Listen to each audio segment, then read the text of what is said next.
नमस्कार, जय हिंद, वंदे मातरम। दोस्तों आइए देखते हैं आज की उत्तर प्रदेश की 2 नहीं, 4 नहीं, 5 नहीं बल्कि पूरे 25 बहुत ही महत्वपूर्ण सेलेक्टेड और इम्पोर्टेंट काम की खबरों को सिर्फ 5 मिनट में, जिसमें आज की यूपी की बड़ी घटनाओं के साथ साथ मौसम विभाग पर नजर डालते हुए आम आदमी के लिए राहत भरी खबर को देखते हैं। तो घड़ी में 6 बजने से पहले चैनल को सब्सक्राइब नहीं किया तो जरूर करें ताकि ब्रेकिंग अपडेट की जानकारी आपको मिल सके। चलिए दोस्तों, आए नजर डालते हैं आज की पहली बड़ी खबर पे, जो कि दुबई में thank you Modi, thank you Yogi के नारों से गूंजी यूपी इन्वेस्टर मीट। दुबई के इंडिया क्लब में आयोजित यूपी इन्वेस्टर मीट एक महत्वपूर्ण माध्यम साबित हुआ, जिसमें इन्वेस्ट यूपी और यूपी डायस्पोरा ने मिलकर आयोजन किया। इस मीट में निवेशकों ने उत्तर प्रदेश के कई क्षेत्रों में निवेश करने की इच्छा जताई। इरफान इजहार ने अलीगढ़ में रिजॉर्ट बनाने की बात कही, जबकि यूसुफ खान ने पश्चिमी उत्तर प्रदेश में लॉजिस्टिक्स में निवेश की इच्छा प्रकट की। राजेश अग्रवाल ने अपनी पुश्तैनी जमीन हॉस्पिटल के लिए दान करने का इरादा जाहिर किया। साथ ही दुबई के मदीना ग्रुप ने फल और सब्जियों के लिए यूपी में सेंटर खोलने की रुचि दिखाई। मीट के बाद इरानियन स्पोर्ट्स कॉम्प्लेक्स में राज्य मंत्री स्वतंत्र प्रभार रविंद्र जायसवाल ने योगी सरकार की नीतियों और डबल इंजन सरकार की उपलब्धियों को प्रमोट किया। इस आयोजन में 1000 से अधिक प्रवासी भारतीय शामिल हुए, जिन्होंने thank you Modi, thank you Yogi के नारे लगाए। एक और बड़ी खबर आ रही है दोस्तों, आपको बता दें, जो कि ग्रेटर नोएडा में आधुनिक ट्रैफिक मैनेजमेंट सिस्टम लागू करेगी योगी सरकार। योगी सरकार ग्रेटर नोएडा में यातायात व्यवस्था को सुदृढ़ करने के लिए आधुनिक ट्रैफिक मैनेजमेंट सिस्टम लागू कर रही है। इस परियोजना के तहत 357 स्थानों पर उच्च गुणवत्ता वाले सीसीटीवी कैमरों की स्थापना की जाएगी, जिससे हर क्षेत्र की निगरानी हो सकेगी। इस योजना के तहत 227 करोड़ 60 लाख रुपए की लागत से integrated and traffic management system (ITMS) स्थापित किया जाएगा।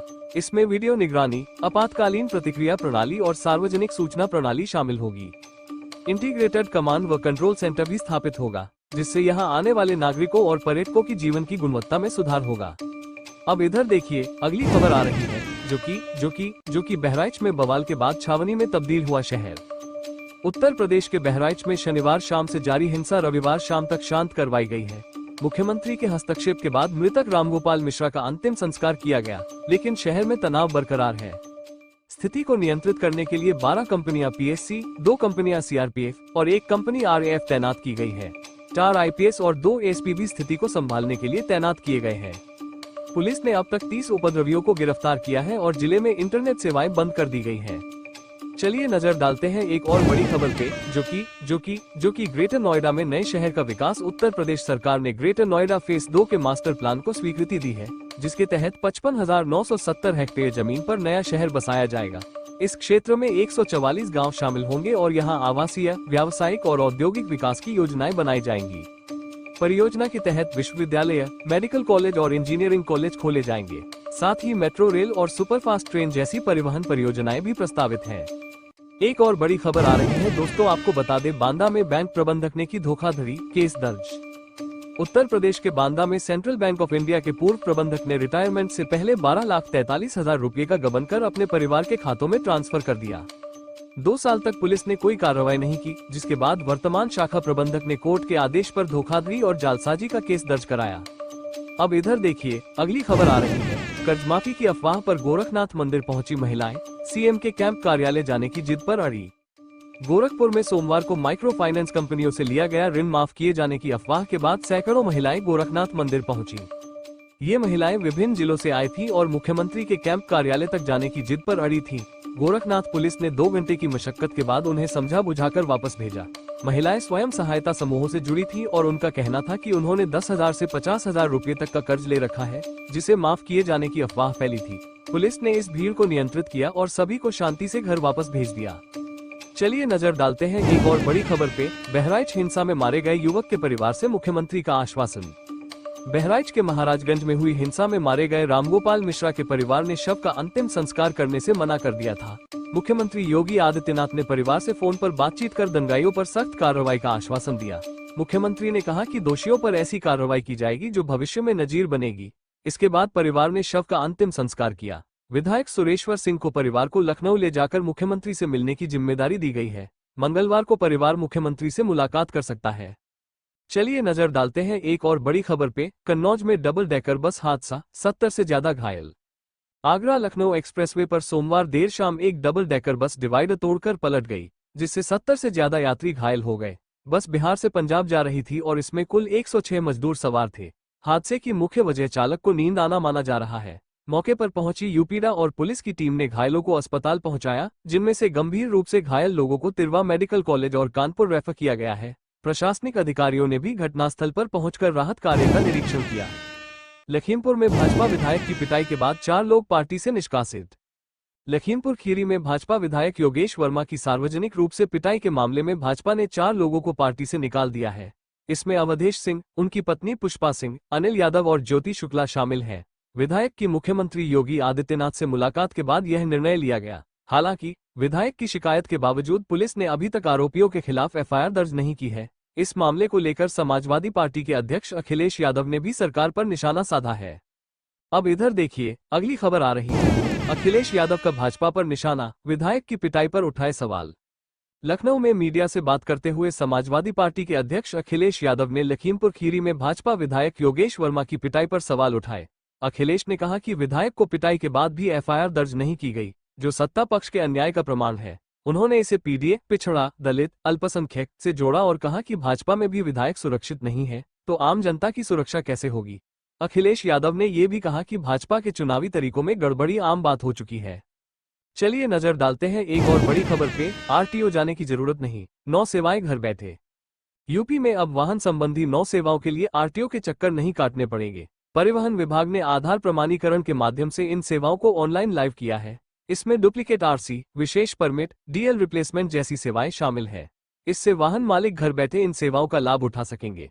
परिवहन आयुक्त चंद्रभूषण सिंह ने बताया कि इन सेवाओं को फेसलेस कर आम जनता को बड़ी राहत दी जा रही है। जल्द ही अन्य सेवाओं को भी इसी प्रक्रिया के तहत लाइव किया जाएगा।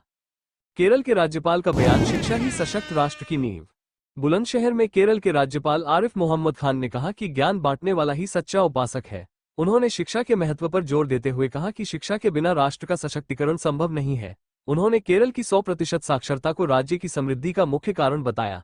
खान ने बुलंदशहर के स्याना में एक कॉलेज की संस्थापक प्रतिमा पर माल्यार्पण कर उच्च शिक्षा के प्रयासों की सराहना की। उन्होंने कहा कि महिलाओं का सम्मान हर समाज की समृद्धि के लिए आवश्यक है। अब इधर देखिए, अगली खबर आ रही है। योगी सरकार का तोहफा, सस्ती बिजली और किसानों के लिए मुफ्त बिजली। उत्तर प्रदेश की योगी सरकार ने गरीबी रेखा से नीचे जीवन यापन करने वाले परिवारों को मात्र 3 रुपये प्रति यूनिट बिजली देने का ऐलान किया है। इसके लिए सरकार ने 3.5 रुपये प्रति यूनिट की सब्सिडी प्रदान की है। साथ ही किसानों को सिंचाई के लिए मुफ्त बिजली देने के लिए 10,060 करोड़ रुपये की सब्सिडी दी गई है। राज्य में बिजली की औसत लागत 7 रुपये 86 पैसे प्रति यूनिट है, जिसे सब्सिडी देकर कम किया जा रहा है। चलिए नजर डालते हैं एक और बड़ी खबर पे। बस्ती को यूपीएसआरटीसी से मिली नई बसें, 9 बसें नीलाम। उत्तर प्रदेश राज्य सड़क परिवहन निगम यूपीएसआरटीसी ने बस्ती जिले के डिपो को 4 नई बसें आवंटित की है, जिससे डिपो में बसों की संख्या अब 129 हो गई है। इन बसों से दशहरा और दीपावली जैसे प्रमुख त्योहारों के दौरान यात्रियों को सुविधाएं मिलेंगी। साथ ही प्रयागराज में होने वाले महाकुंभ में यात्रा भी आसान होगी।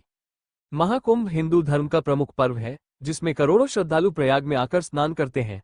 इस बार महाकुंभ के दौरान परिवहन निगम की भूमिका बेहद महत्वपूर्ण रहेगी। डिपो में कुल 102 उत्तर प्रदेश परिवहन निगम की और 32 अनुबंधित बसें पहले से चल रही थी। अब 9 बसों को नीलाम कर दिया गया है, जिसके बाद कुल 125 बसें सेवा में हैं। एआरएम आयुष भटनागर ने बताया कि नई बसों को लंबी दूरी के मार्गों पर लगाया जाएगा और फेरे भी बढ़ाए जाएंगे, जिससे निगम की आय में इजाफा होगा। एक और बड़ी खबर आ रही है दोस्तों, आपको बता दें, इंटर्नशिप पोर्टल खुलते ही युवाओं में उत्साह, लाखों ने किया आवेदन। प्रधानमंत्री इंटर्नशिप योजना के तहत अब तक 1,55,000 से अधिक उम्मीदवारों ने आवेदन किया है। ये योजना 12 अक्टूबर शाम 5 बजे से ऑनलाइन पोर्टल पर शुरू की गई थी। योजना के पहले चरण में 1,25,000 उम्मीदवारों का लक्ष्य था, लेकिन अब तक यह आंकड़ा पार कर लिया गया है। इंटर्नशिप के लिए केवल 21 से 24 वर्ष की आयु के युवा ही आवेदन कर सकते हैं, जो 2 दिसंबर 2024 से शुरू होगी। अब तक 80,000 से ज्यादा इंटर्नशिप पदों के लिए लगभग 190 कंपनियों ने पंजीकरण कराया है। इनमें Jubilant FoodWorks, Maruti Suzuki India, Ayesha motor limited, Larsen and Toubro, Muthoot finance और रिलायंस इंडस्ट्रीज जैसी प्रमुख कंपनियां शामिल हैं।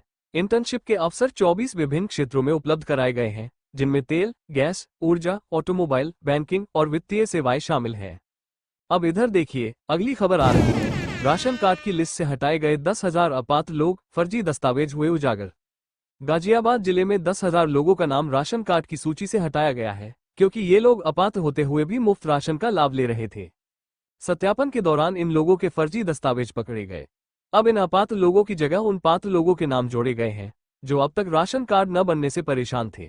जिले में कुल 20 लाख से अधिक लोगों को मुफ्त राशन का लाभ दिया जा रहा था, लेकिन सत्यापन में 30,000 लोग अपात्र पाए गए।